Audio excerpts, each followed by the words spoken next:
From the National Newsroom of the Canadian Press, I'm Rob Westgate.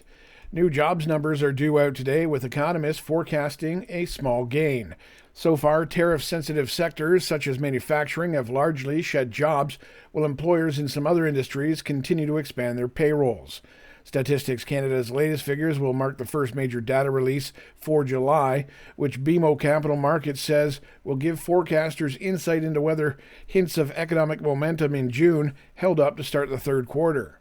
Canadians may get just a glimpse of how Ottawa is planning to begin upping its defence spending today. Prime Minister Mark Carney is in Ontario, visiting the Canadian Armed Forces community of Trenton. It is expected that he will have an announcement related to the military. NATO members agreed recently on a plan to invest 3.5% of their national GDP in core defense needs, like jets and other hardware, and another 1.5% in related areas, such as infrastructure and cybersecurity. Air Canada and the union representing 10,000 of its flight attendants are set to resume talks today in an attempt to avoid a strike that could potentially begin in 1 week. The union says the two sides plan to return to the bargaining table after its members voted 99.7% in favor of a strike mandate. The vote means flight attendants can potentially walk off the job as soon as August 16th at 12:01 a.m. Air Canada says it's not yet considering flight cancellations as it's focused on reaching a deal. The union is also optimistic that it can avoid a work stoppage, but it first wants to see how the airline responds to its proposals for higher wages and the elimination of unpaid labor. Michelle Zedekian, The Canadian Press. Overseas now, where Israeli Prime Minister Benjamin Netanyahu's security cabinet has approved a plan to retake Gaza City and seize control of Gaza. Reporter Terry Russum has more.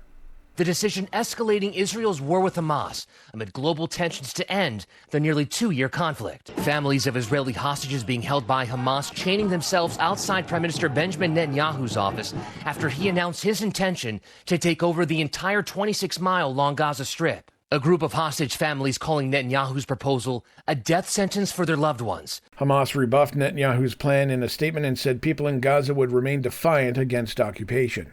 And finally, 4 unions at Montreal's McGill University say the school is attacking free speech by threatening to suspend funding for a student organization because of its support for a pro-Palestinian group. McGill sent a notice of default earlier this year to a social justice student group demanding it stop supporting Students for Palestine's Honor and Resistance. The pro-Palestinian organization was one of the groups that started a months-long encampment on the university's downtown campus last year. McGill has also announced this spring that it was moving to cut ties with the university's student union for similar reasons. This is the Canadian Press. In sports, Canadian teen Victoria Mboko is a champion at the National Bank Open in Montreal. Seeing so many people standing up and cheering for me, it was kind of a surreal experience. The crowd was so rowdy the umpire repeatedly asked fans to, quote, please be quiet during the points.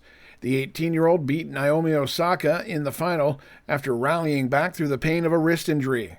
Over to the CFL now, where Sean White's 19-yard field goal earned the BC Lions a 41-38 overtime win over the Hamilton Tiger Cats. White capped BC's first overtime possession with his game-winning boot. In the MLB now, the Toronto Blue Jays had the night off, but they'll be back in action with a Friday night late game on the West Coast hosted by the Los Angeles Dodgers. Elsewhere in the American League, it took extra innings for Seattle to get by the Chicago White Sox 4-3 the final. And in interleague play, the Athletics blanked Washington 6-0. From the Canadian Press, I'm Rob Westgate. Thanks for listening. Don't forget to follow and subscribe. For more of today's top stories, visit thecanadianpressnews.ca.